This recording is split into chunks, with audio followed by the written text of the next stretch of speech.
about the power of friendship. The power of friendship. Don't do this. Yeah. All right. We're trying Let's not try and make like a thematic this huge isn't thing out of the Bloodsport. brotherhood of Bloodsport. Okay. Yeah. This is Bloodsport. We will give everyone time to watch this movie. So That's right. we'll drop our review later this month. In the meantime, tomorrow we are going to dip back into the Heights hotline and answer some more of your burning relationship questions. I don't know if That's we're right, ladies qualified. and gentlemen. You make sure that you hit us with the best questions you got, because we are miracle makers when it comes to relationship advice. Yeah, I got some mixed reviews on my relationship advice from the public and from my own wife, Kylie. So hopefully I do better this week. Yeah, if you want access to all of our bonus content, make sure you subscribe to Wondery Plus. You guys been watching Jumanji? Oh, dude, it's actually a nice little code. Now I just text her if she wants to watch Jumanji. Early in the day. Say, hey, gotta be playing these Jedi mind tricks. Don't get stuck in the game, folks. I text Kylie, did you watch Jumanji today? And she said, oh, drier than the Sahara Desert. And I was like, that movie takes place in the rainforest.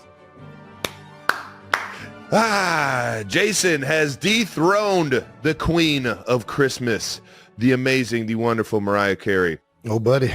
A Philly special Christmas party, maybe this Christmas by a Philly Specials and Stevie Nicks, is the #1 Christmas song on the charts right now. Yeah. The duet with Stevie Nicks is officially the #1 Christmas song and beat out All I Want for Christmas Is You by Mariah Carey. And I mean, that song is as good as it gets when it comes to Christmas music. Jason, how does it feel to officially be the queen of Christmas? You know, I've fought my whole life to be the queen of Christmas, and the fact that we're finally there is just it's really special. I forget what the stat was. Somebody said, I think All I Want for Christmas Is You has like been the #1 Christmas song since 1994. I don't know if it's since 1994, but it's been like for like 20 years. It's been nonstop, like the #1 Christmas song or something like that. Yeah, of course. So, you know, I know we caught it in early November. We'll see if it holds up throughout the rest of Christmas. We kind of caught it on the Christmas downslide. Like not too many people are listening to Christmas music, so we kind of snuck in there. Yeah, I get it. Oh, yeah, I'll take it when I can get it. That's pretty amazing. Straight. And it was incredible to work with Stevie Nicks. I mean, obviously, I just am still in awe of the fact that that actually happened. Stevie! And this is really, really cool. I mean, there is no % chance any song that I am in should be streaming #1 on any service in any genre. Yeah, well, don't give yourself too much credit. Stevie Nicks. That's exactly right. Yes. Good point. No, man, that's some cool ass shit, man. I can't wait for everything to drop. It drops day after Thanksgiving? So the song is out now. The single came out. But yeah, the single came out, but the album will be fully streamable. I think it's like the day after Thanksgiving. Yeah, I think that's what I remember reading. The album goes for sale, but it's already pre-ordered. We got to ask Connor. Connor knows all the details. I don't know half of the details. I just have fun, make the music. He knows how the release structure works. I'm an idiot. I just show up and I get it. It's coming out slowly. We got another single coming out this week with our friends from Mount Joy. Nice. Iconic Philly band. That song's tremendous. So pretty excited to see how that does. Hell yeah. I think we're going to be releasing this tomorrow, but I'm going to be putting on a concert before this Thursday night game with Mount Joy. I'm sorry, what? You're going to do live music? Dude, I'm performing the song that we recorded for the album live at the link before the game starts with Mount Joy. And I kind of feel, I don't know if this is the right thing to do. Like the Eagles are about to play like a heated, like the most important game of the year. They're playing the Washington Commanders. And me and Mount Joy are going to go in there before the game kicks off and perform a Christmas song because we want to help raise money for the album. What game is this? It's Eagles versus Washington, the Commanders. It's this week? This week. It's on Thursday. It's well, yeah. I mean, it's a little too soon if you ask me, but all right. And initially, I was like, "Yeah, let's just do something." It's Thursday. No, you're doing this in 2 days. Yes, dude, bro. We initially were like, "We're just gonna do something in the parking lot. It'll be fun, like just to like get it on video to help promote it. And somehow it's turned into we're full on, have like a stage in the link in a part of it. And we're just going to be performing the song right before the most important game of the Eagles season to date takes place. So yeah. You better make it epic. Well, my voice is shot. I don't know if you can tell. So it's probably going to be. I'm always have a raspy voice, man. Just go ahead. Just get some honey. Get some little throat coat. You ever heard of throat coat? Nope. It's a type of tea. It's not whiskey. Get some whiskey. Tea. Yeah. Don't bother with that shit. You're right. Get some whiskey and some honey. Yeah. You know what I'm saying? Yep. You know what to do. How do you know so much about vocal soothing? I read up on it.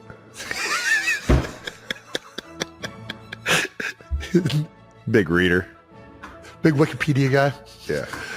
And that does it for new news brought to you by MetaQuest. Expand your world and disappear in reality. Yes. Fan mentions of the week. Let's shout out King James. Yeah. After our Freddie Freeman episode, he explained why he spelled Freddie's name wrong. And I thought it was pretty clever. Probably not why he did, but it's a nice little... Hey, it's a nice little excuse. It's a good dog ate my homework excuse right here. Freddie, my bad, man. You was the boogeyman out there, so I just thought like Mr. Krueger, like Freddy Krueger. Yep, the boogeyman himself. Nice, yeah. And he was haunting the Yanks. Yeah, that was pretty damn good.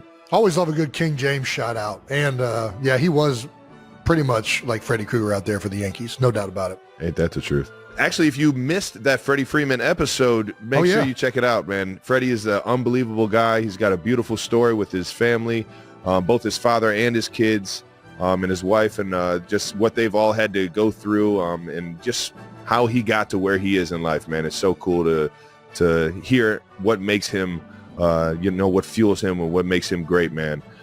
Especially after winning his second World Series. So check that out. In particular, like you cannot listen to that episode or watch Freddie and not just have the biggest smile on your face. That dude has one of the greatest smiles I've ever seen. He does, man. It is outrageous. It's infectious. Like energy. Yeah. It's infectious. So yeah. It is. We had Make sure you check that episode out. New Heights is brought to you today by Lowe's. Football season is in full swing, and I'm back on the Lowe's home team. Whoop, whoop, for my 4th straight year. And Lowe's is helping you make the right calls so you can be the MVP of all your home improvement projects. Plus, nothing says MVP quite like the Lowe's app. You can make game time decisions in store or online with the click of a button. That's right. And you can order online by 2 p.m. when time isn't on your side to get it same day. Download the app, explore primetime features, and add to cart with confidence. Now you have more time to do what you love, like grilling burgers at the tailgate or perfecting your game day chili for the football party. Ooh, kick off your next project with the Lowe's app and score today. Lowe's is an official partner of the NFL. Same day valid on eligible in-stock items in select zip codes only. Subject to driver availability. Fees vary based on purchase, exclusions, and more. Terms apply. See Lowe's.com/same day delivery for details.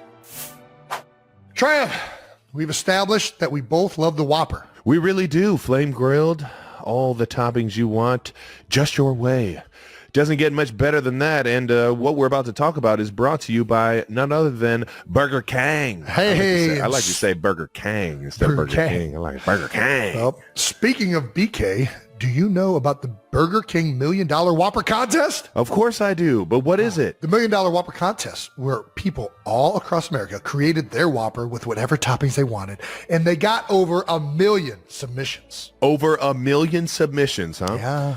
Mm-hmm. I know. But how are they narrowing it down, Jason? Can you tell me that? They whittled it down to a top 3, and BK is launching those flavors. That's right. They've got fried pickle ranch Whopper created by Fabian. Then we got the Mexican street corn Whopper from Kelce. And finally, there's the maple bourbon barbecue Whopper created by Calvin. I mean, those all sound really delicious. They really do. We know which one. Yep, they really do. But only one can be crowned the $1 Million Whopper. Jason, tell the people how they can get involved. If you want to get involved in figuring out which one of these should be crowned the $1 Million Whopper, just go to burgerking.com/MDW, standing for $1 Million Whopper, and crown your favorite today. You rule. You're seizing the day.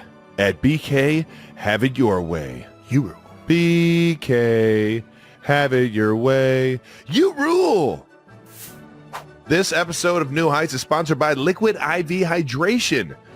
Is key for keeping up with the holiday hustle.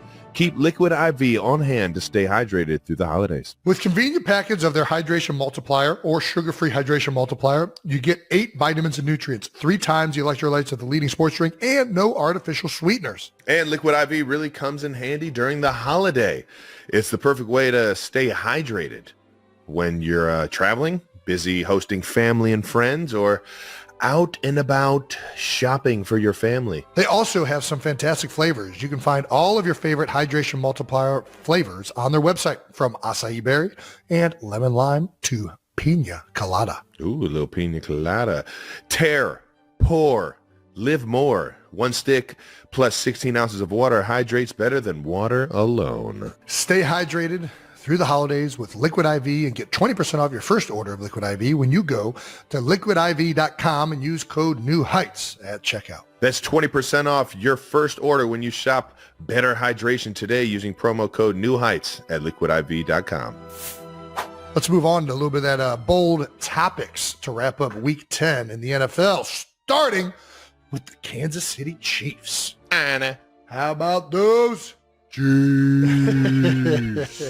Chiefs 16, Broncos 14. Man, that was a crazy. I was watching this game actually at Big Dean's down in Venice Beach, which is a New York Giants bar, which was embarrassing for them right after losing to the Panthers. But the whole bar was absolutely losing it with this one. You guys trail the entire game up until the fourth quarter, which in typical fashion, you guys then take the lead. And it comes down to, I mean, what is this, a 35-yard? Yeah, 35-yard field goal kick. I mean, probably the most electric way to end a game. I used to think like Hail Mary or like a touchdown, walk-off touchdown. I don't think there's anything more electric than blocking a kick to win a game. The place just erupted. I don't think I had been a part of the stadium where it went fucking apeshit like that. Dude, I can only imagine. It got me to the point where my eyes, like the emotion and everything, my eyes started watering and I was like getting goosebumps. I'm like, this is insane. How we just got through here with a win. And we were talking, like right when it led up, the whole bar where we were at had pretty much, okay, well, the Chiefs just lost their first game. Like the Broncos did a great job. They did what you need to do to beat the Chiefs. Don't give the ball back to Pat Mahomes. Whatever you do not give it back. Milk the clock. They got it down to 1 second. Yeah. TJ, who was the bartender, was like, I don't know, man. They still got to make the kick. And I literally was like, you know what? There have been a lot of blocks this year. I swear to God. That's insane. To talk about it like that. I mean, I didn't think it was about to happen, but I was like, you know what? It could. I mean, I guess. Kareem was on the sidelines screaming it. We're about to block this punt. I'm just in my head. I'm just like, it's only 1 loss, Travis. You're like, it's not a It's punt, only Kareem. one. It's a I was field already goal. in my head. I was already. No, I mean, my bad. You blocked this kick. I know. My bad. He was saying he was going to block this kick, but I was in my head from not scoring a touchdown on the drive right before that and like forcing them to score a touchdown instead of kick a field goal for the I know win. exactly what player. You look like you just couldn't plays. quite get your footing to like jump. It was like awkward timing. It was that one. It was a great ball by Pat. I was fading, so I didn't have my feet under me to be able to just spring up. And 2 plays or 3 plays before that, I actually got a first down, but they went cover 0, and all I had to do was make one guy miss, and he wrapped my leg. Okay. He wrapped my shoes up, and That's the one you're more talking about? yeah. And Right, it's gotcha. just, I think I've put that much pressure on myself or that much accountability on myself to make that guy miss and be that like difference maker. I hear you. It's just, for whatever reason, it was a good tackle by 6, and I hate myself for it. I hate that, everybody's looking at Pat for, like, he overthrew me on that last play. It was a great ball. I just didn't have my feet under me to go up and get it. And the ball it's not even like it went over, like, the crossbars, like it was a very catchable ball. If I would, It was right on the. I think if you would have had footing, you definitely could have jumped up and got it, but you just 100%. didn't. Yeah, but either way, this is why you have teammates. This is it. And I was in the tank, and these guys fucking, yet again, when I do something stupid or I fuck up, my guys are right there to pick me up. And it was awesome to see a guy like Leo Chanel be the difference maker. That's what I was about to say. We talk about teammates. Man. Like the way you talk about him and the way it feels like all the Kansas City Chiefs talk about this guy, like he is the ultimate teammate. He does Dude, so he's many the things. best. You guys will put him at fullback. He plays D-line. He plays linebacker. He does all these things for the Chiefs. And on top Whatever of that, you he need, blocks baby. kicks to win games. Ain't that the truth? Let's talk about this a little bit. Let's rewind this, Brandon, if we can. Get it back to the start here. So 54 is that position is called tight end on field goal. And I'm just letting you know this right now, people. It is the worst position. It is arguably the hardest position on any special teams unit. This guy is being taught to stab the guy that is in the gap inside of him. Yep. Stab the guy that is in the gap outside of him, inside of him and outside of him. And then on top of that, take a fucking guy right down the center. An NFL player. An and NFL you're not player. even allowed to touch him with your hands. You're just here and they tell you to die slow. That is literally the coaching on it is like, we listen, know you're gonna get your ass kicked. Gonna get your ass beat. All right. We put our toughest guy in there. We just need you to be stout for 2 seconds or however long it takes for them to snap the ball and kick it. Like, we just need you to have that like 2-second like strain to finish. And that's why they say die slow, because you typically end up on your ass every fucking time. Every time they put this kind of rush where there's 3 guys over top of you, you are going, 3 people pushing on you, you're going to fall.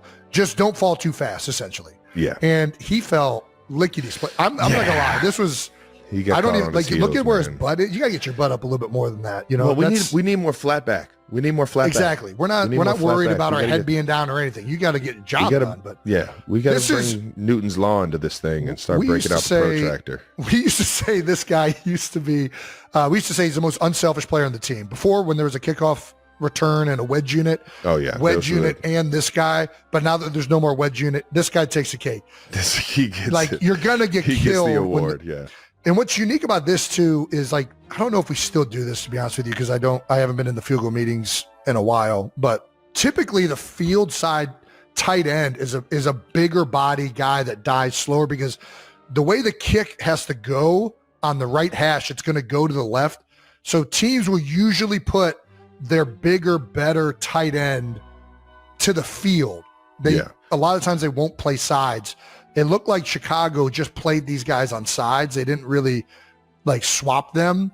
Like I know Jordan Mailata, when he used to do this, we used to put Jordan Mailata to the field. When Bo Allen used to do this, he was really good at it. We would put him to the field because we knew that the rush, if they were going to get there, had to come from that angle on a hash. Which also makes it very interesting. And I don't want to call anybody out. I think it's already been noticed that 5-4 for Denver. I'm not sure of his name, but he was getting pointed out in the special teams like film that, hey, this guy isn't necessarily dying as slow as you would hope. Of course, yeah. You would hope that you fix that before you get put in a situation like this.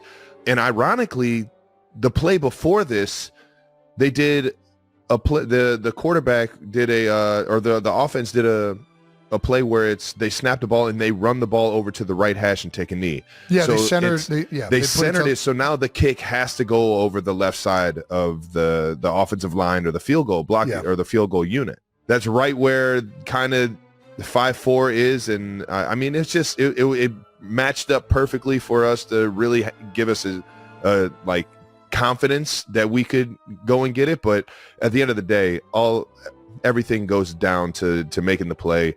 And you see guys like Leo Chanel and George Karlaftis, who's right here shooting, what is that, the C gap as well, trying to get in there, mowing them down. And they're all going through that gap. Everyone's going right through that gap. You could tell it was an effort and something that Coach Tobe, one of the best special teams coordinators of the NFL's history, he had dialed in on that one to make sure our guys knew that was a weak point or something that we could take advantage of. And for those of you wondering why you would put the ball in the right hash, a lot of the times kickers actually don't want the ball in the middle of the field. They prefer having an angle on the kick, and they'll ask the kicker, hey, do you want this on the right hash or the left hash? When they have enough time like this in a crucial moment, they're going to try and make it as easy or put it in a position where the kicker has as much confidence as possible. So they put it on the right hash. Yeah. Unknowingly making it more vulnerable to being blocked because of where the pressure was coming the majority of the game. And I don't want to, listen, I'm going to give Alex all the credit in the world. That position sucks. It's the worst. It is so man. hard. It's the worst. It is not. Like, it's so easy for us to say, why isn't he leaning forward? Well, the problem is once you start leaning, then they start jetting the other gaps. Like it's a position that is really hard to be right on. You have to have great balance. It was not executed well for him, obviously, on that play. But part of it's also just like, he didn't get his foot down, which would have helped him. But what an amazing effort and just outstanding play from Karlaftis and from Leo Chanel. And was that Chris Jones who was also in on that on the Mike inside? Pennell, Maybe Mike Pennell. So Jack Cochran getting in there. Everybody was in that thing. Yeah, it was an insane effort on a play that's like, at that point you can't help but think a little bit like, God dang, man, this is damn near game's over almost. Like, I told you I was in the fucking tank. Yeah, especially on the sideline when you can't make a difference. You're like, come on, guys, please. Somebody please make a play. But the chances that happens is so small. I think couldn't happen to a better guy, it seems like, in Leo Chanel. Loved everything that happened after the game. So, yeah, couldn't happen to a better teammate, it seems. Everybody pumping up John Cena here. Mahomes on Chanel. Cena.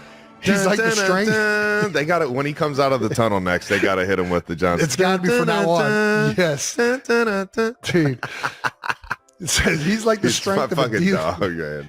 He's like the strength of a D lineman, but he plays the linebacker position. You don't want to be the guy on the end when he's working out. Bro, he made my training camp living hell going against him, man. I loved every bit of it too.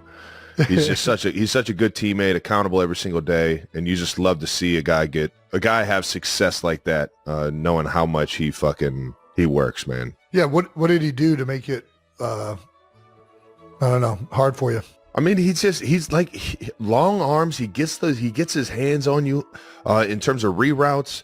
Spags was playing some defensive stuff that he knew we were going to play some good tight ends this year, so he wanted to have some packages in to kind of slow down the tight end off the ball, and Leo was the guy that's fucking just making my day hell the third day in practice and just fucking standing in front of me and just making sure that I don't get into my route. Can't get right into your route, throw the timing off. And then on top of that, blocking him is it's one of the hardest things because his arms are so long and he plays with such good leverage, man. Yeah, he's got good ankle flexion. Yeah. It's always a bummer. All right, Mike Pennell also said, Leo, before the play, he said that he was going to do it. So we all had faith in each other. He was unwavering faith in his ability. So we're all behind him. We call him the Beast. He is the Beast. Mahomes calls him John Cena. Everybody else calls him the Beast. This guy's got some great nicknames.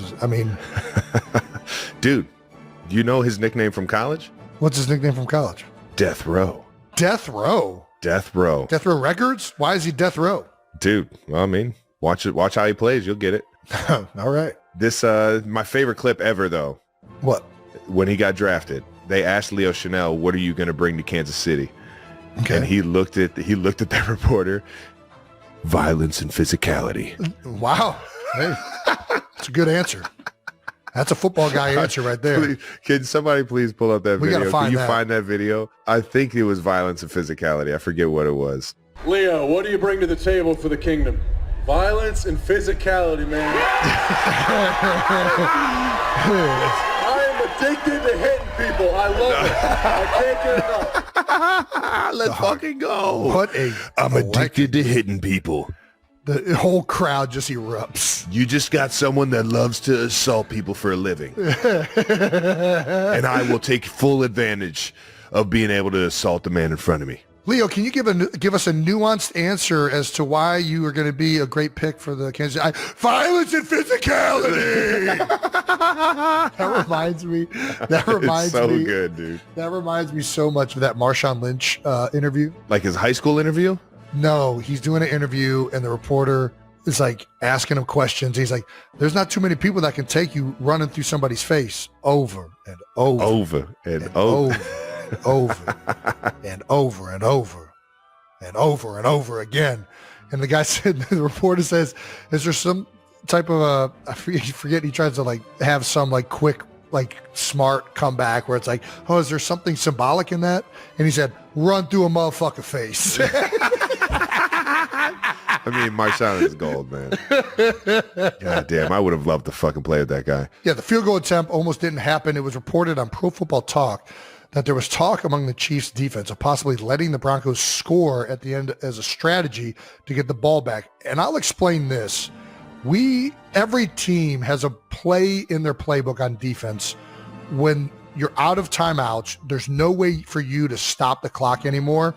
You'll actually let the team score just so you get an opportunity to get the ball back. You have to be within a score, though. It's a last-ditch effort. It usually happens with seconds, like you're under a minute on the play clock, and you're like, man, they're going to get a field goal. We can't stop the clock anymore. Let's just let them score a touchdown, because then maybe we can somehow get in the end zone if we get the ball back. And I was actually in that same bar wondering if you guys were going to do that. So it's interesting to know that you guys are also thinking about it, because it was this was the situation where it's like we're in, I don't know what you guys call it. I don't even want to say what we used to call it, because I don't know if that'll tip it off, but like just let them score mode. Let them score mode. But you don't want to make it too easy. We actually tried it on you guys very unconvincingly, and you guys took a kneel down and didn't score. Unfortunately, we would have hoped you would have scored. This is a situation where sometimes you'll actually see the defense try and carry a guy in, like carry a tackle, try and make a tackle,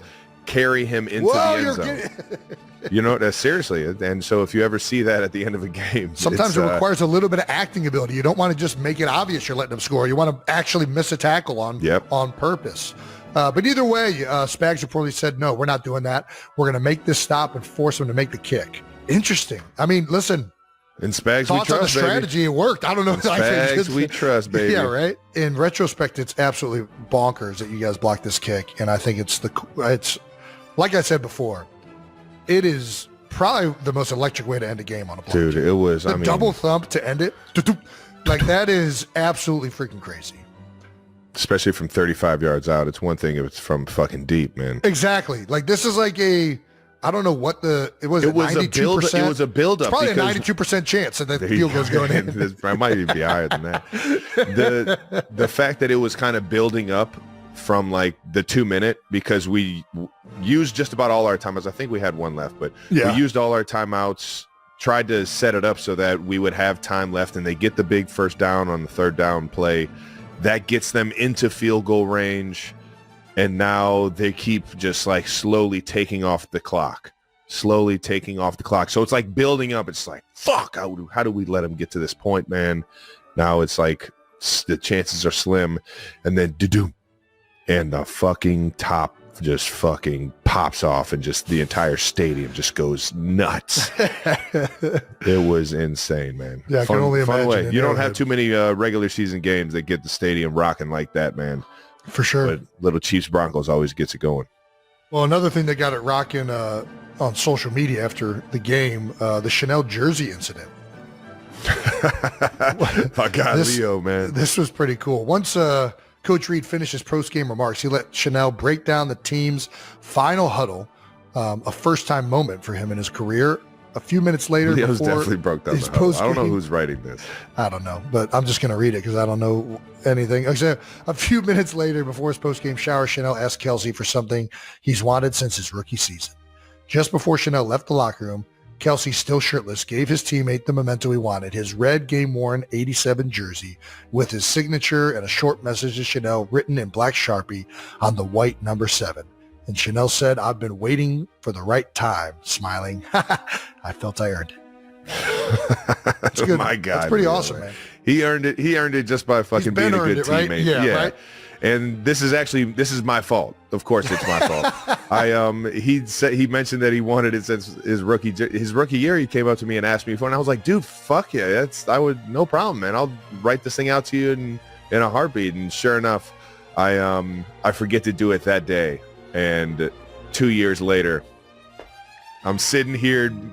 He comes up to me and calls me out. He's like, "You still owe me a jersey." I'm like, "Goddamn, today's the day you're getting it, brother." This is how you know we're brothers. So he's got the not only the game-winning block kick jersey.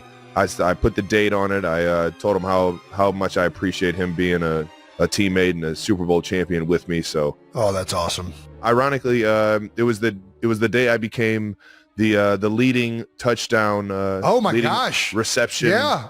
Did you touchdown reception overtook leader? It or you tied Tony? I can't remember which one. I think I might have tied him. I think you tied Tony. Yeah. Which I tied him on that day, so I made sure to write that down there on him. That's awesome. On the that's a legendary. When I told that to him, he was sitting there like, "What? No, I can't." I'm like, "It's in good hands. it's yours, brother." Dude, that's crazy. Yeah, this is how you know we're brothers. I think I owe like 15 guys from the league. A million. Still, like, a million. I think I still owe my guy Hunter Henry one, man. Fuck. I don't know how your jersey is after games. When I tried to like sign the jersey after games, soaking wet. Yeah, it all runs and it bleeds. Like it never like. That's a part of it. That's a part of it. It's part of the magic of it. Yeah. That's how you know it's another part of the. That thing was worn, and it was sweated on, and there was bloodshed. What do we think was the better post-game gift to Leo? The jersey from you or a little cheeseburger? To Andy treating him to a cheeseburger? Hell yeah. Shit, the entire Chiefs Kingdom treats him to meals for the rest of his life, I bet you. I would say the cheeseburger from Andy Reid is an all-time great gift. So I do want to say we're pumping up the end of this game, and Leo, I do got to give the Broncos credit. I mean, they play. Are you fantastic. fucking kidding me, man? Their defense and they've been good. Fucking sound. Their defense has been great all season long. They came off of a little bit of a rough one the week before, but they have been really their front good. Seven flies around. They do a great job of mixing up blitzes and just throwing guys at you left and right and playing fast. 5'5". Dude, their middle linebacker flies the fuck around. Yeah, 40. Their backers are super athletic, very in tuned, very well coached, good instincts. Vance Joseph has got those guys playing. I told him really afterwards, good. man, it's an honor going up against you, man, because I know it's one of the biggest challenges in the league, man. And who would have thought one of the best defenses in the league got a white corner? There's an outside corner. Yeah, 21 starter. Man. He hides it though. He wears long sleeves. He hides it. Andy, I think he wears like the turtleneck too. It's smart. He hides it. Yeah. Don't let him see the skin. He hides it. Don't let him see the skin. Which one's the white guy again? I can't tell. It's like camouflage. That's funny. Oh man. No man, seriously. And honestly, that kid, he can play. Everybody over there, their safeties. I got covered by a linebacker for a play. I mean, they throw different looks at you, and Coach Payton. Of course. Sean Payton's got those guys motivated and playing great ball on the offensive side too. Bo Nix, holy shit, that guy was fucking ripping it out there especially yesterday. in the first half. They playing got up to an some early. good fucking football, man. Well, the Broncos, we just talked about it. The Broncos did hold you guys to 3 of 4 field goals in the red zone. They were very stingy down there in particular, but they did let up one. And that was to the Big Yeti himself. We talked about it a second ago, where you tied Tony Gonzalez for the most touchdowns in Chiefs franchise history. Let's see this clip. And this was a 4th down, like ballsy kind of. It was early in the game. What was it 3-14? I think it was second quarter. Yeah. What is this route called? It's called to just get the fuck open and get your eyes around because you're wide ass open. This is the one time the Broncos got a little botched up. We had guys crossing, going left and right, a guy going vertical, and sometimes that just softens up the defense enough to, if the guy underneath just gets his eyes back, it's a touchdown. It's interesting to me is like, so you guys are in this bunch formation, and a lot of times you'll see teams throw these like quick screens and do like these like little follows into the end zone with the guy. But you guys do this, it's almost like a delayed follow where like they go out, they run their crossers, and you kind of act like you're going out and then come right back where you just were. Does that make sense at all? I don't know. No, I mean, you're right. What it does is it puts because they're all banjoing this. They're trying to figure out who am I taking. They're playing a defense that's very similar to what you would play in the field, and that's they box the bunch. They put 5 guys literally like a box. They put the corner high outside, the safety right over top, and he plays everything inside. The corner plays everything outside. The underneath nickel or the will backer then plays the flat while the Mike's kind of sits in the inside and takes any short crossers. Well, this formation, we scored 2 touchdowns with D-Hop on the backside. So the Mike flies left to try and take away the inside throw to D-Hop. He's got to take the first crosser. Yeah, and then Justin Ross does a great job of taking off the top. And, I mean, it's, at that point, there's a lot of space underneath for me to work. And Pat was right on time. That outside defender, he's got to respect you running to the flat.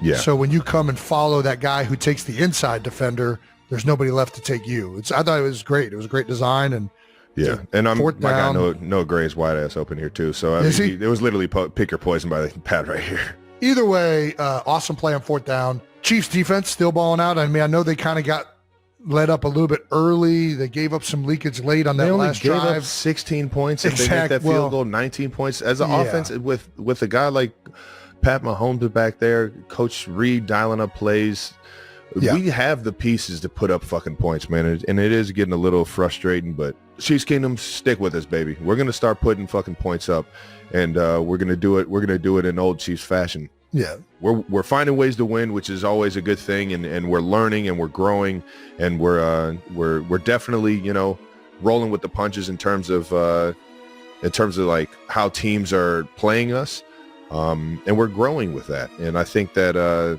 Coach Nagy, Coach Reed, Coach Heck, the offensive staff that's really creating these game plans, they're putting us in great positions to have success.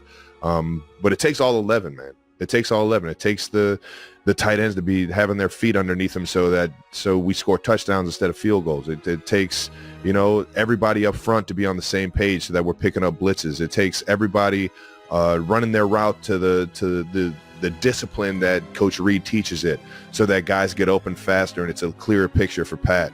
You know, everybody's got to do their fucking job every single play. And I know I haven't done it. I got to make sure that as a leader on this team, I'm doing everything I can to help this team and to make this thing go. Yeah, love it.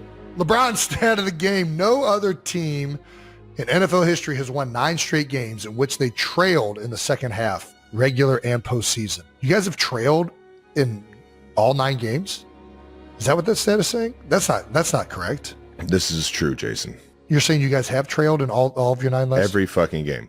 Wow. In the second half. That's fucking mind-blowing, actually. That's not a LeBron stat. That's pretty fucking crazy. It's not where you want to be as an offense, Jason. And I know this, and it is, like I said, it's frustrating. It is frustrating knowing that we're not scoring enough points right now. And it's what you go to work for, baby. You got enough pride to get it fixed, you're going to fucking get it fixed. And I got my mindset on that. Well, next week, you guys have an opportunity to get it fixed. You head back to Buffalo. How about this, to take on Bills Mafia? Yeah. Last time you were in Buffalo, I was there, and it was a fun evening for everyone involved. Unless you're the Bills. Yeah, correct. Unless you're Bills Mafia, in which case, not the best end of the season for those guys, but they are rolling right now. Bills are looking good. Josh Allen. He is playing fucking lights out right now. He's got his best touchdown to interception ratio in his whole career. Joe Brady is really taking the offense to another level. It feels like. I think Josh is taking it up another level too. Himself. Man. I think he's doing an unbelievable job of taking care of the ball, mixing in when he's gonna fucking be the bulldozer that he is, and then mixing up when he wants to run around guys. He's playing great football, and you know, when you get a juggernaut like him on the offensive side, you gotta fucking put up points, man. So now more than ever are we gonna need to fucking score touchdowns. Yes. And I'm gonna be locked in this week to try and make sure I'm accountable for my guys. Oh, can't wait to watch this one. I will not be shirtless this time around. I'll be watching this one from some comfortable area, but nice. All right, now 92%ers, we're back for another week with our sponsor, MetaQuest. That's right, MetaQuest. We're halfway through the NFL season, and you can feel like you're a part of the action by playing the VR football game NFL Pro Era on MetaQuest 3. NFL Pro Era is a VR football game that doesn't just let you take control of your favorite players, but actually gives you their view from inside the helmet. Plus, you get the chance to step under center as the quarterback of your favorite team, for the Chiefs, maybe even the Eagles. You know it. You can also wreak havoc on defense from the linebacker position and try your best to shut down the Eagles' tush-push, or even try to keep the Chiefs' offense out of the end zone. Yeah, good luck with that one. The MetaQuest 3 is also super light and comfortable. That's right. So you don't even have to put on an NFL helmet to see the field from a QB's point of view. Also, NFL Pro Era has a field where you can play online with up to 7 friends at once, just like the backyard football we used to play as kids. So if you want to explore the NFL Pro Era football verse and lead your team to glory, head to meta.com/quest to check out NFL Pro Era and see everything else that's possible on MetaQuest. The NFL season is in full swing, and that's why we need to tell you about our special hookup for today's sponsor, SeatGeek, who are back for their third season with New Heights. Man, just keep coming back, baby. And we have a special discount for the 92%ers. As always, you can get 10% off any ticket on SeatGeek. That's whether you're a new customer or not, with the code, you guessed it, New Heights. How about that? And that works for sports, concerts, comedy shows, going to see Travis and the Chiefs play, you name it. All right, now. You can even grab a ticket to experience Monday Night Football. That's right, in person like I do most weeks. SeatGeek rates on a scale of 1 to 10. So look for the green dots. Green means good, and red means, bad. Not so good. Save yourself some money. Open the SeatGeek app and add code New Heights to your account to get 10% off your next order. Doesn't matter if you've used SeatGeek before. That's right. It does not matter. That's code New Heights for 10% off. Terms apply. Once again, that's code New Heights for 10% off. It's time to talk about our friends over at Coke Zero Sugar. Coke Zero Sugar and EA Sports College Football have an exciting new partnership. When you scan a Coke Zero Sugar product, you can instantly unlock the most coveted in-game currency College Ultimate Team packs that can be used in-game. Just go ahead and scan your Coke Zero Sugar, and it will unlock instant win College Ultimate Team packs that can be used in EA Sports College Football 25. New rewards will drop every few weeks on Coke.com from now through November. So make sure you scan your Coke Zero Sugar for a chance to win. Also, Coke Zero Sugar's Fan Work is Thirsty Work National Football Tour is visiting college football and NFL stadiums around the country during the biggest games all season long. They'll have samples, live events, and even a friendly EA College Football 25 tournament on game day. Coke Zero Sugar's Tailgate Tour is headed to Athens, Georgia as the Tennessee Volunteers come to town for an SEC matchup that's sure to be electric. Fans can swing by if they're interested or in the area and tackle a game day with great taste. Is Coke Zero Sugar the best Coke ever? You should probably try it and decide. Let's get to a little bit of Eagles recap. It was a fun one.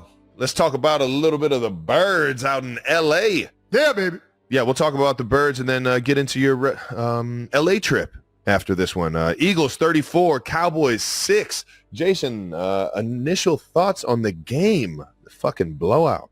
I mean, the initial thoughts are that Dallas is just really bad right now.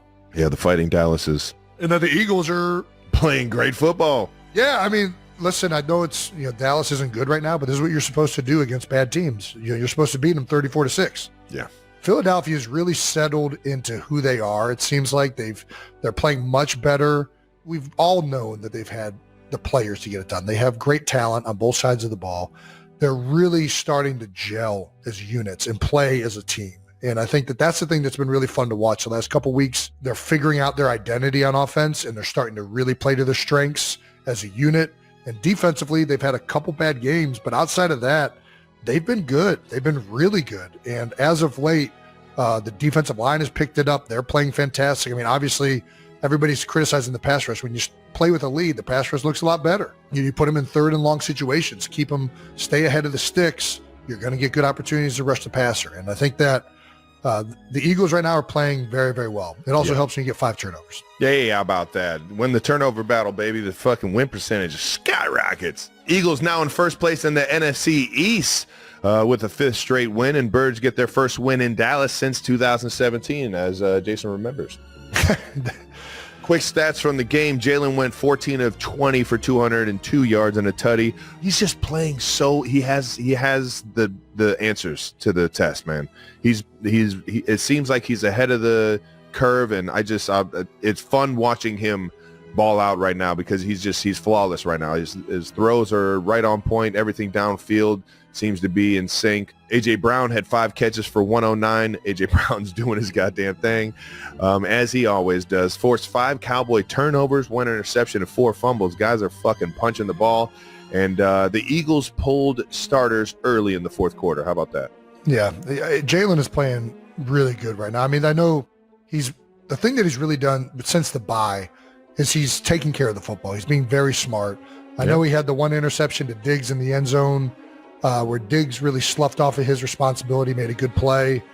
And then he had the fumble where I don't know what you do. Michael Parsons came around on a TE and was on top of him before he really had time to react. But You know, he's been very smart with the football, but also still taking chances. It's hard to navigate that. How do I be aggressive and allow my guys to go make plays like A.J. Brown, but also do that in a way that is smart and we're not putting the ball at risk? And I think that he's been really good. It's clear that him and Kellen have really started to build a chemistry as to what this offense is now. You know, it looks like it has an identity. Hell yeah. They've turned into, they lean on Saquon. They run the football. They're doing the play actions. They're doing a little bit more under center stuff, and which lends yourself to some different play actions than you can do from the gun. And they've done some really good things the last 3 or 4 weeks. It's fun to watch right now. It's a lot of fun to watch. Hell yeah. Well, I don't get this next quote, but the biggest takeaways from the game, Jerry Jones is still at war with the sun. Yeah, there was a moment in the game, CeeDee Lamb running across the end zone had a chance to have a wide open touchdown and could not see the ball. I'm not going to lie. Playing in that stadium, I've fucking had that problem before.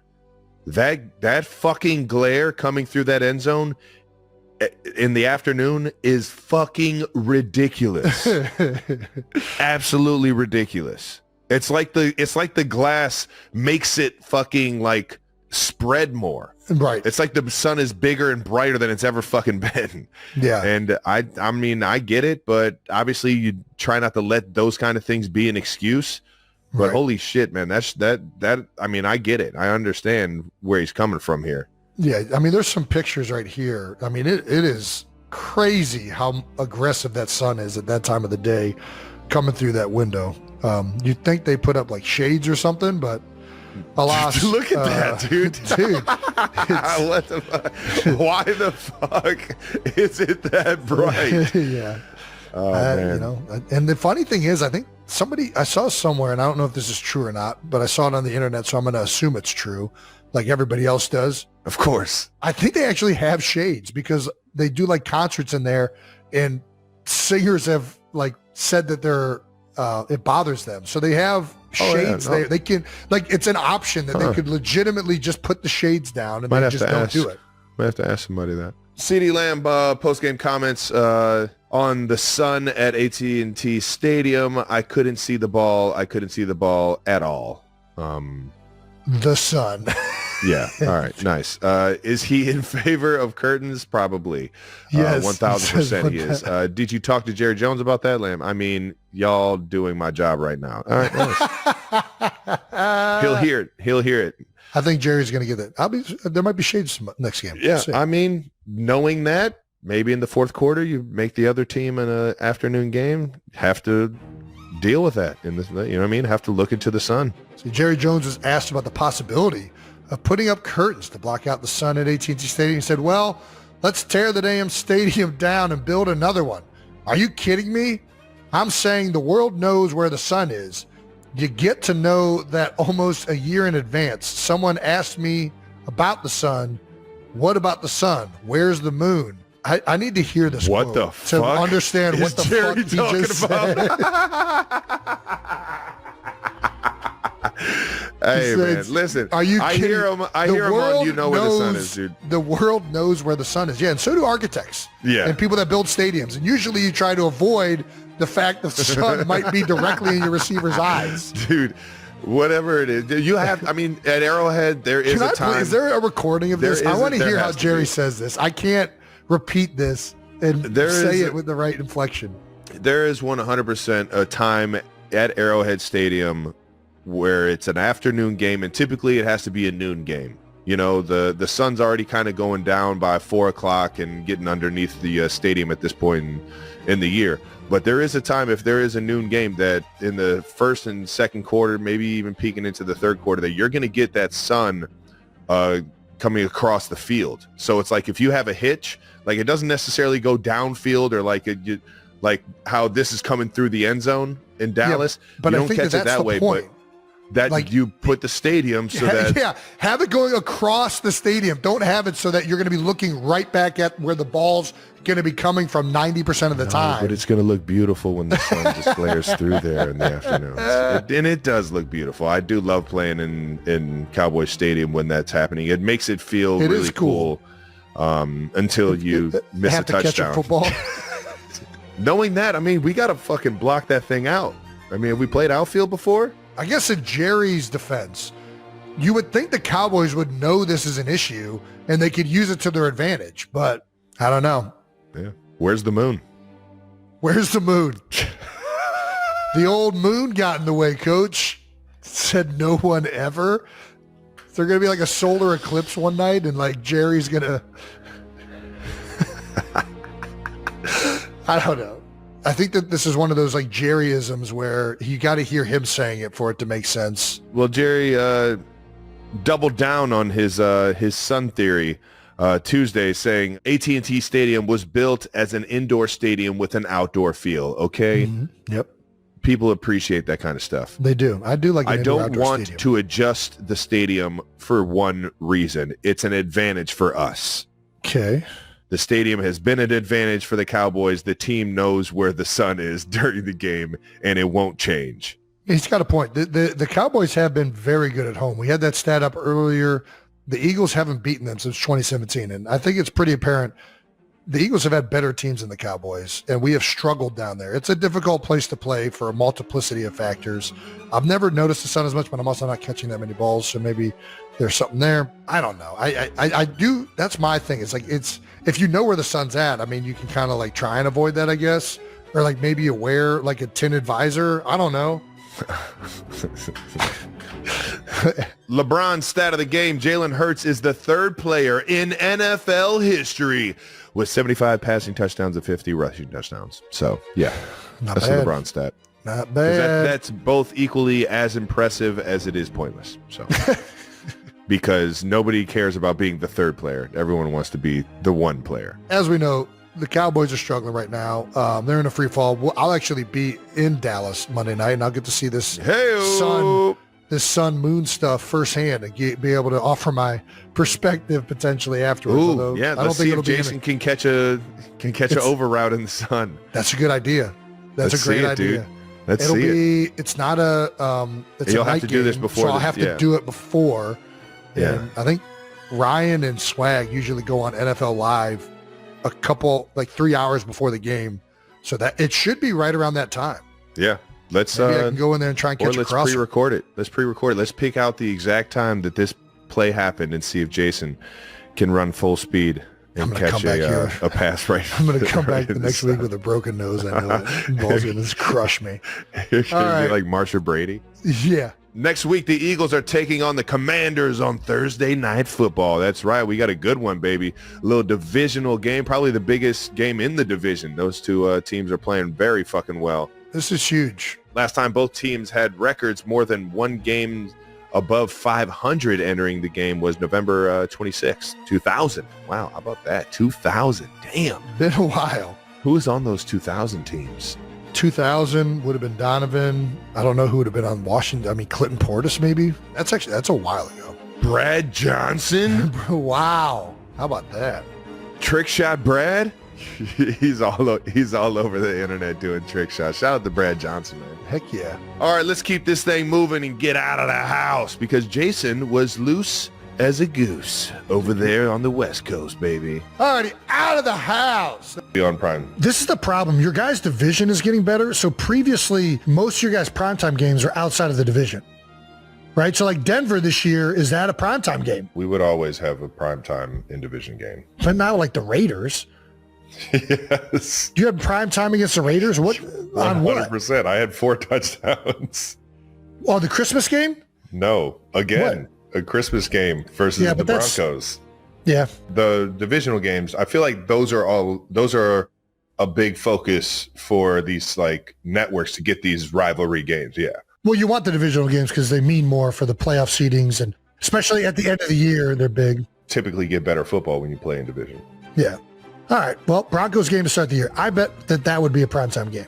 Well, it's not to start the year. It's just the first fucking logo. Sorry. Yeah. Broncos, that virtually one, if not both of those games will probably be primetime, right? So in previous years, we've had up to 5 or 6 primetime games. That's coming off of the Super Bowl. Yes, exactly. This year, so I'm going to guess 3 to 4. I'm going to guess 3, high end 4. I still think the Kansas City Chiefs are a draw that the league's banking on. I think so I'm playing modest though. You got, as long as you got Andy Reid, Patrick Mahomes, Travis Kelce, like That old good Texas gunslinger.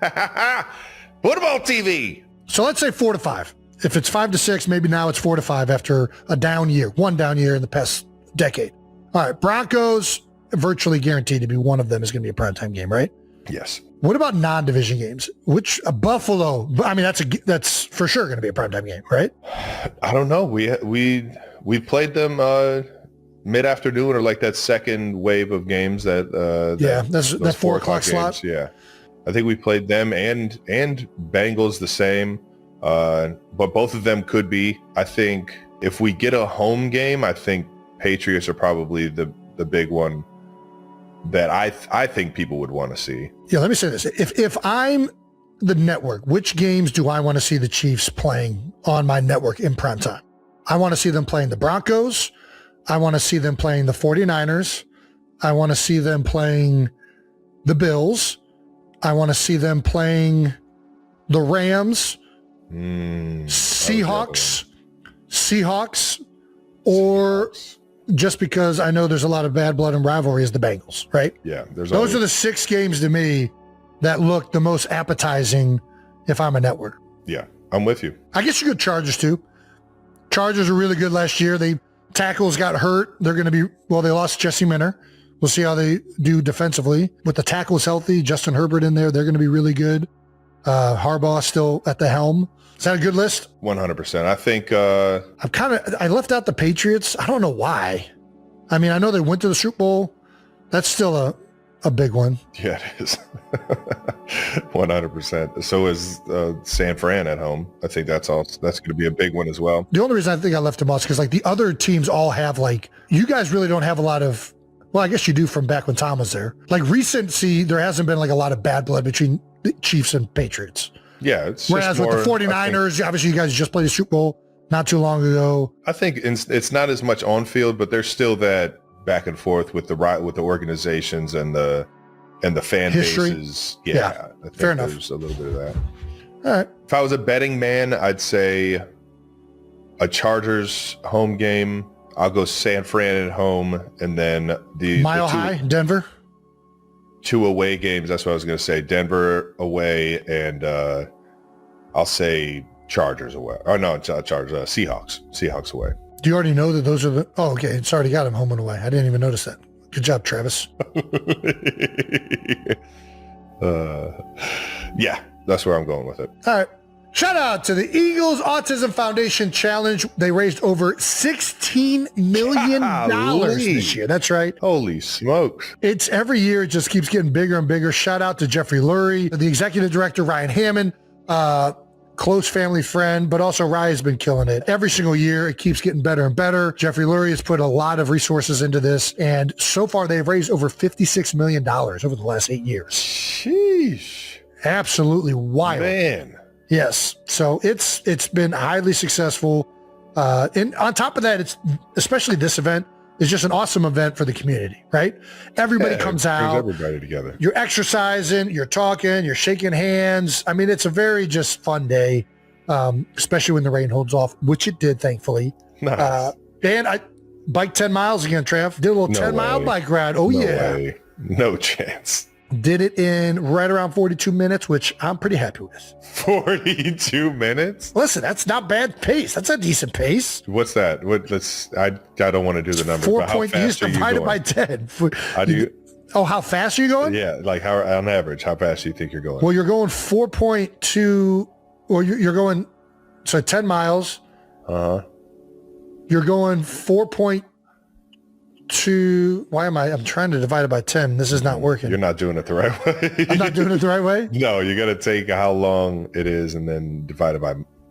We're going 10 miles in 42 minutes. That's which what I'm means, saying. I don't want to do however long a mile is times 10. I don't want to, and then divide it by. Well, you're going a mile for every 4.2 minutes. Every 4.2. Yeah, every 4.2 minutes. So you're going 1 mile every 4.2 minutes. That's it. So you extrapolate that to 4.2, 60. There's 60 divided by right around. I mean, let's just call it. You're basically 60 divided by 4.2. You're almost going 25 miles an hour. You're going a little bit over 20. No chance. There is no chance. That's not right. That's not right. You know how right. fast you would have to be fucking pedaling? I'm doing the That's math. like you need to be in fucking Tour de France. Let me do 4.2 with 60. I did 4.2 with 100. That was why I was up. 4.2 divided. So 4 divided by 60 is what? 4 divided by 60 is 15. Right? So you're going, and then 5 divided by 60 is, that's where I'm getting the 0.2 from. Not it. No, that's not That's it. like 12. So you're going like 6. I was going like 16 point something miles an hour. No chance. What do you mean? That's what the math, that's something like that. I'll give you maybe 12 miles per hour average. Well, I wouldn't have finished with that time if that was the case. Exactly. Oh, you have a discrepancy on the time finished. Yes. I mean, I know for a fact it's 42 minutes. Seems a little far-fetched, dog. I think they gave some of the contestants little chips in their bags. Maybe I had a chip in my bag. Maybe it's a little faulty chip. Also, we bullied R. Mason Thomas into switching his number. Don't fucking do that to R. Mason. No, we're not doing this. But we didn't bully anybody. So he just happened to change his number the same week that we put out a video saying that 34 shouldn't be worn by somebody of his position. I'm pretty sure nobody saw that. I beg to differ. There's a social media clip of it that would beg to differ. How many people saw that social clip, Brandon? Nobody. Jake? Somebody? R. Mason didn't. Well, I mean, it's very coincidental that he switched it to 51 right after we talked about it. You don't know how fast he switched it. I do. No, you don't. No, you don't. You're just assuming. There was a practice where he was 34 and then another practice where he was 51. Well, that was the rookie camp. Yeah, okay. So he's 34 at the rookie camp. Then he became 51 after that. When has he been in the building to have 51? You haven't even seen him in 51. Yeah, I have. I've seen him in a jersey in 51. Where? In a video that they said that was going viral. Can we get some assistance here from people in the rundown? Jesus Christ. I'm trying to get Jake. I don't have the answer. I don't do social. How dare you? I mean, we straight up just didn't make a social clip of that. He just blatantly lied. Brandon and I are like messaging, like, what the fuck is he talking about? It's in the full episode, and a bunch of people were shitting on us for not remembering 34. They were more mad about the Walter Payton thing. Yes, but that was all in the full episode. I did not. He never scored a touchdown in the Super Bowl. What do you want me to say? Get him. Jesus Bo Christ. Jackson? Get him. Come on, don't do this to Walter. All right, 51 though. Where's the evidence that he switched to 51? Jake, get back in here. Where is the evidence? I haven't seen any of this. I've seen this. I think the Chiefs posted like updated rookie numbers, and they had That's him what it at was. 51. And that was it. All right. So, But it's like a graphic, so and none of those are official, technically. then why are we doing this? Because a bunch of people on the internet are claiming that we bullied him into changing his number. And I think it's accurate. I think there is an accurateness to this statement. No. No? No. Right. There's only one way. R. Mason, we got to get you on the show so you can tell Jason that he didn't get bullied into wearing a different number. All right. There's a bunch of people on here pretty pissed off that we didn't remember Walter Payton, aka Sweetness, wore that number, which, major foul on our part. We definitely should have. We fucked up that one, but did we go down the list of people who are 34? We were trying to remember who. You knew it was running backs. We did know that. And we were trying to remember who wore 34. We couldn't do it. We couldn't, for some reason, we didn't think of guys, we get hit in the head for a living. All right. Sometimes it just goes right over our head. Deuce Staley? Deuce was Deuce, wasn't he? 22. I'm pretty sure. Who else wore 34? Let's check that out. Ooh, 34. I can see a Steelers jersey 34. I don't know. All righty. We got some good ones. Wow. Okay. Some really good ones. Yeah. All righty. Are they all running backs like we thought? They are all running backs. I know of. I knew it. At least 4 of them you should know. All right, 4 of them. All right, Sweetness got Walter. one. Bo Jackson. Nice. Well done. How did you get Bo Jackson so fast? Because it's fucking Bo Jackson. What are you talking about? No, did somebody write that down? How did you just pull out Bo Jackson? Bo knows. It's the fucking one of the we best were just fucking talking about running this backs for of all 5 time. minutes and you didn't say Bo Jackson once and then you just listed it like it was a fact. 100% said somebody. All right, whatever. All right. Go ahead. Bo Jackson. 34. Wait for it. Was, gosh, I want to say like Marshall Falk. You would be wrong. Give me an era. Give me an era. One was from our era growing up watching football. I would say the latter half of it. Like high school and middle school years. Very iconic running back whose career had ups and downs. And whose doesn't? Well, this one was very down when it was down. Ricky Williams. Ricky Williams. There you go. Legend. Legend for multiple things. And then the other one is one of the most iconic running backs of an era before that. No, he was 32. Gosh, 32 has got a fuck ton of them. I was going the white running back from Miami. How far back? He was the same era as Brian Bosworth. Matter of fact, has a legendary highlight where Brian Bosworth cannot tackle him. Are we talking about Bo Jackson again? I don't think it was Bo. I thought it was the other guy. He's from the same era, basically, of Bo, I think. This is so fun. I love this trivia stuff. He also ran a sub 5 second 40 at 50 years old more recently. Gosh, what are you thinking about? Eric Dickerson? Who are we thinking of? I think he might be doing politics now, which maybe I shouldn't even mention. Herschel Walker? Yeah. There you go. Good. Were those clues accurate? Yeah, he was a part of the big trade that evidently They got Bo, right? led to Emmitt Smith. Emmitt Smith. He was the Cowboys. I'm an idiot. He is the one that Brian Bosworth was trying to tackle and broke the tackle, right? No, that was Bo Jackson. That was Bo Jackson. Yeah, that was a fun game. We should do that more often. It was Bo Jackson. We just sit here and ponder. I mean, listen, they'll cut it up. It'll look better. Finally, tickets still available for our live show in Los Angeles. That is going to be. That's right. That's right. You guys are not going to want to miss this one. We're getting fired up for this one. We're getting fired up. Put things together. I can't wait to shoot Jason right in the face with a t-shirt cannon. And he's never going to see it coming.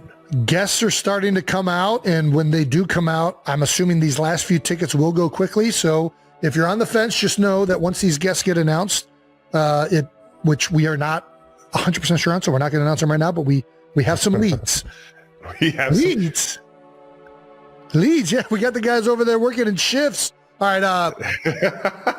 The link in the description to buy is down below this video. If you will be in the LA area around, when are we doing this again? Like June 15th? 15th? Yeah, there we go. June 15th.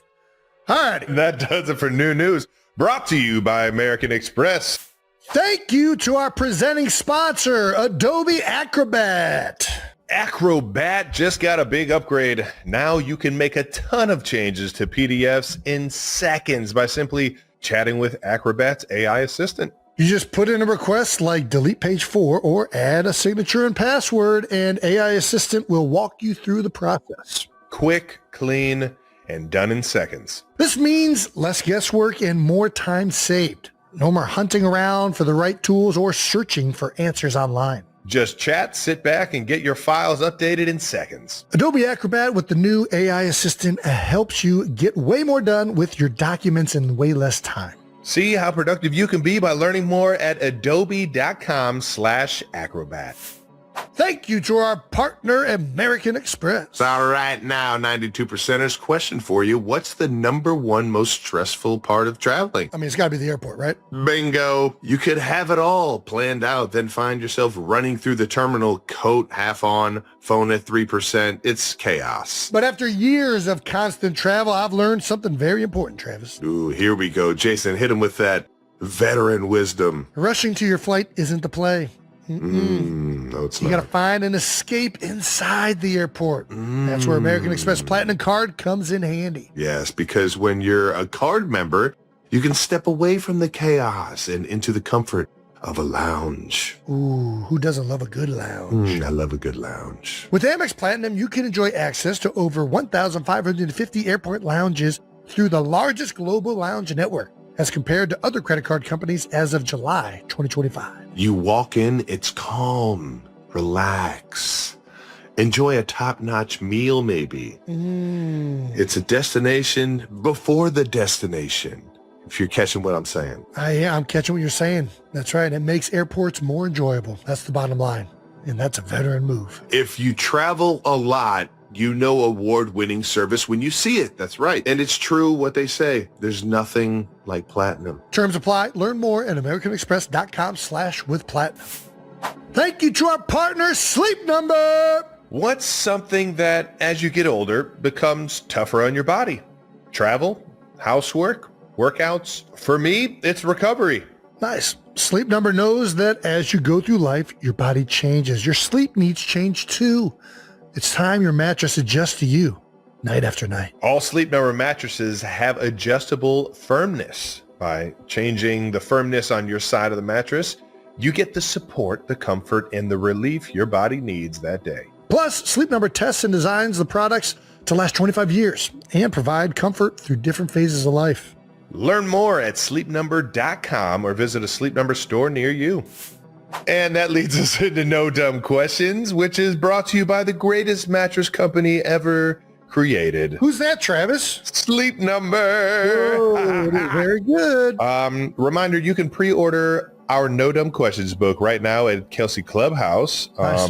We have a few No Dumb Questions. One is from HLS Eifert. H.L.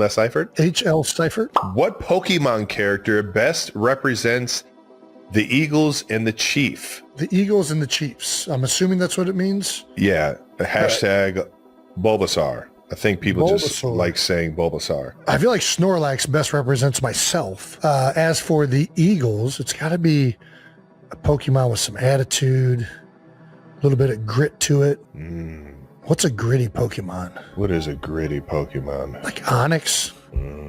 I kind of want to look at some Pokemon because I haven't played Pokemon in a while. Definitely have to go with the original, like 151 or whatever. Charmander. Is that a chief? Is that what the chiefs are? I think Charmander would be like a Charizard. I think would be a chief for sure. Similar kind of colorway. Oh, there we go. This helps. Okay. Similar colorway, but is there a team that is more associated with fire? That's weird that there's no teams. Like, you have the Flames in hockey, right? Mm-hmm. There's no like fire teams in the NFL, right? Am I blanking on one? I don't know. Would Zapdos be a good one? Ooh, electric. I mean, yeah, it's got to be a bird, right? So you got Zapdos, you got... Why does it have to be a bird? Well, it's eagle. You're talking about you. All right. So we got Zapdos. Little Zapdos right here. One of the ice birds, I think it started with like an A maybe. There's like an A bird. A bird. I keep coming back to Zapdos. Ooh, we could be one of the bats. What were the bats called? Those things are fucking annoying as shit in the game. They kept fucking showing up. Nick Sirianni's famous flower speech. There's that one flying flower. I kind of feel. What's the haunted one?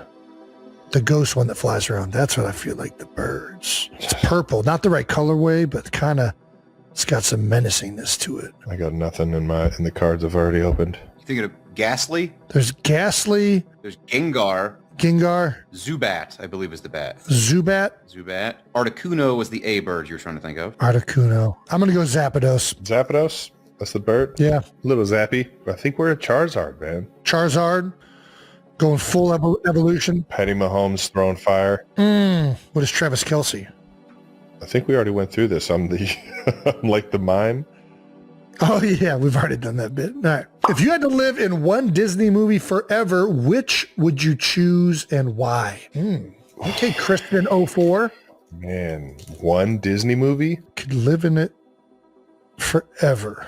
Damn, that's a good fucking question. How do you just one?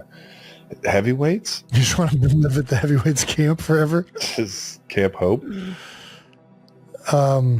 Get on that blob? Man. Does look fun. Patch that thing back up. Come on now. Have you ever been on a blob? Never, man. I've been fucking dreaming about being on a blob since Heavyweights came out in the 90s.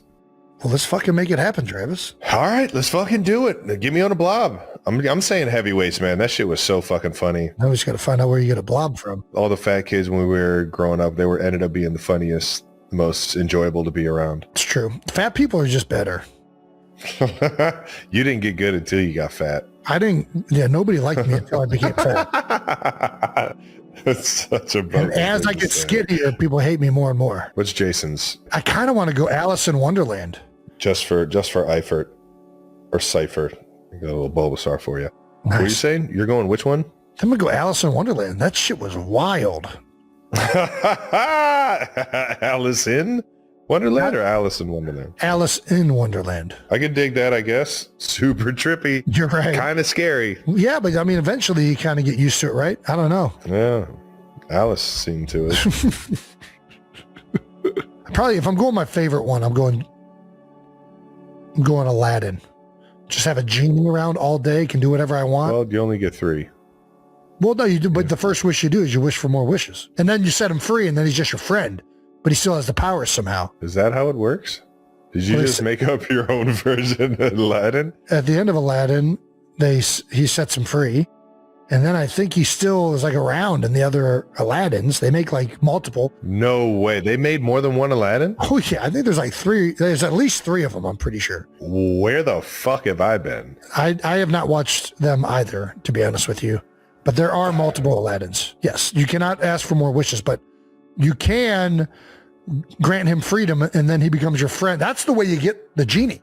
You grant him freedom, then he's your friend, but he still has power, so he still can kind of fuck around. That's the point of him being free, is that he doesn't get put under this spell of only giving 3 wishes and going back in the... I know, but for some reason, when they set him free in multiple iterations, he still had powers. And then he was still helping with his powers. Man, I gotta watch that again. That doesn't sound like it's right. Well, it's a good lesson for kids. If you want something, and you ask, you only get like 3 times before somebody's like, this guy's fucking annoying as shit.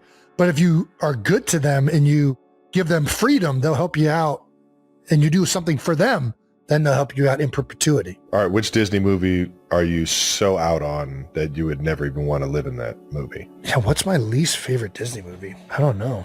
Let me look up. I'm gonna look for help. I don't know. You go first. Can you think of one? I'd probably say...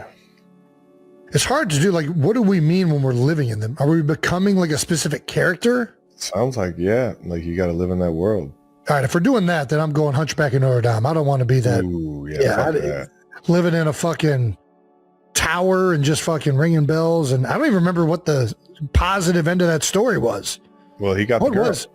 He didn't get the girl, I don't think. I think he just they were like friends. I don't think he got her. No, she kissed a frog or something and he became cute. No, that's the other one is Beauty and the Beast. I feel like that's the most fucked up story that I feel like there is in what? Beauty and the Beast?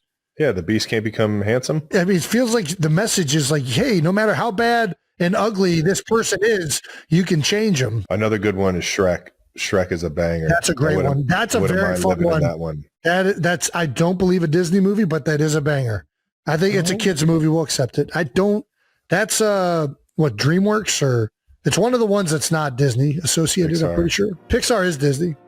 I think it's DreamWorks. One of those animated studios is an offshoot. It's not Disney. I have 4 kids, Travis, just trust me. I think Pixar was once on its own and then it became... You are correct on that, I believe. I don't think it was always a part of Disney, but now it is. All right, that does it for No Dumb Questions, brought to you by Sleep Number. All right, let's get to our convo with Colin Jost. This conversation is brought to you by Mentos. Have you ever looked at someone you've known your whole life and suddenly realized they are not the same person anymore? Not because they changed in a bad way, but because life changed them, because they grew up, because one day you stopped seeing the little brother you protected and start seeing the man he's becoming. And that might be exactly what happened with Jason Kelce. During what seemed like a normal podcast conversation, something felt different. At first, it was the usual energy fans always love. The jokes, the laughter, the teasing between brothers. Jason and Travis have always had that connection where they can make each other laugh within seconds. But then something shifted. Very quietly, very naturally. And if you were paying attention, you could feel it. Travis Kelce started speaking from a different place. Not as the superstar, not as the athlete, not as the guy standing in front of cameras, just as Travis. And sometimes the most powerful moments happen when people stop performing and start speaking from the heart. Because for a few moments, it felt like Travis wasn't talking about fame. He wasn't talking about football. He wasn't talking about championships. He was talking about something bigger. Life. The future. The kind of future that changes everything. Now let's be clear. There's no official confirmation regarding Travis Kelce and Taylor Swift expecting a child.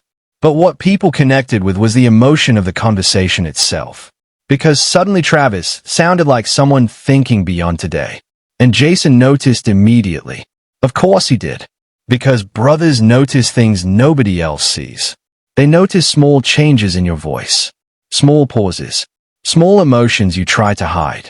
Jason has known Travis longer than anyone. Before the NFL, before fame, before headlines, before the world knew his name. Jason remembers a different Travis. The loud younger brother. The kid always joking around. The guy who never stopped talking. The brother who probably annoyed everyone in the house.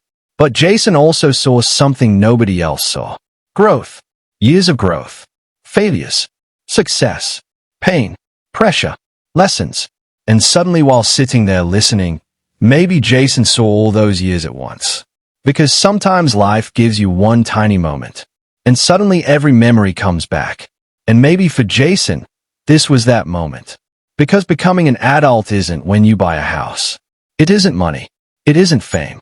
It isn't success. It's when your dreams stop being only about yourself. It's when life becomes bigger than you. And if Travis truly spoke from that place, Jason probably understood immediately. Because Jason already knows that feeling. He's a father. He knows what it feels like when life suddenly changes overnight. He knows what it feels like when one tiny human being enters your world. And suddenly nothing matters more. Your priorities change. Your heart changes. You change. And maybe that emotion hit Jason harder because fathers understand something that's difficult to explain. You don't become stronger when you become a parent. You become softer. You become more emotional, more protective, more vulnerable. Things suddenly affect you differently. And maybe while Travis was talking, Jason wasn't just hearing words. Maybe he was imagining the future. Maybe he was imagining Travis entering a completely new chapter of life. And that thought alone, that can hit harder than people realize. Because older brothers carry emotions quietly. They don't always show it. But deep inside, they remember everything. They remember bike rides, childhood fights, inside jokes, embarrassing stories, late-night conversations, dreams that once sounded impossible. And then one day, you look at that same person and think, wait, when did all this happen? When did time move this fast? When did my little brother grow up? And honestly, that feeling hurts a little. Not sad hurts, beautiful hurts. The kind of feeling that makes your chest heavy for reasons you can't explain. Because time is strange. You never notice it moving until one day you realize everything changed. And maybe that's why fans connected so deeply with Jason's reaction. Because it wasn't about celebrities. It wasn't about headlines. It wasn't about Taylor Swift. It wasn't even about football. It was something much simpler. Something human. Two brothers. One speaking. One listening. And in between that conversation, a moment nobody expected. Because sometimes people don't cry because they're sad. Sometimes emotions happen because life suddenly feels real. And maybe for Jason Kelce, for just a few seconds, life felt very real.